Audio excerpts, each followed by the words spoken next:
நீ குபேரனைப் போல வாழப் போகின்றாய். அதற்கான தகுதியை நான் உனக்கு கொடுத்திருக்கின்றேன். உன்னுடைய வாழ்க்கை நிச்சயமாக மாறும். அதற்கான முதல் பரிசு இது, பெற்றுக்கொள். உன்னுடைய வாழ்க்கையை புதியதொரு வாழ்க்கையாக மாற்றி அமைத்து நான் உனக்கு தரப்போகின்றேன். புதியதொரு வாழ்க்கையை நீ வாழப் போகின்றாய். உனக்காகவே நான் அதை உருவாக்கியிருக்கின்றேன். அதில் உன்னை வழிநடத்தி செல்பவனும் நானே. தடை ஏதும் இல்லை உனக்கு.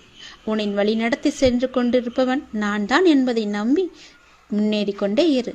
தயங்காமல் நீ முன்னேற வேண்டும். அப்போதுதான் நான் உனக்கான சரியான பாதையை அமைத்து தர முடியும். உன் வாழ்வில் சிக்கலான சவாலான விஷயங்களுக்கு இப்போது நீ விடை காணப் போகின்றாய். நீண்ட நாட்கள் அதற்கு விடை கிடைக்காமல் இருந்தது அல்லவா? இப்போது அதற்கு விடை கிடைக்கப் போகிறது. உனக்கு ஆலோசனை தருவதற்கும் சரியான மனிதர்கள் இல்லாமல் இருக்கின்றாய் அல்லவா? அது இப்பொழுது உனக்கு சரியான நபர்களிடமிருந்து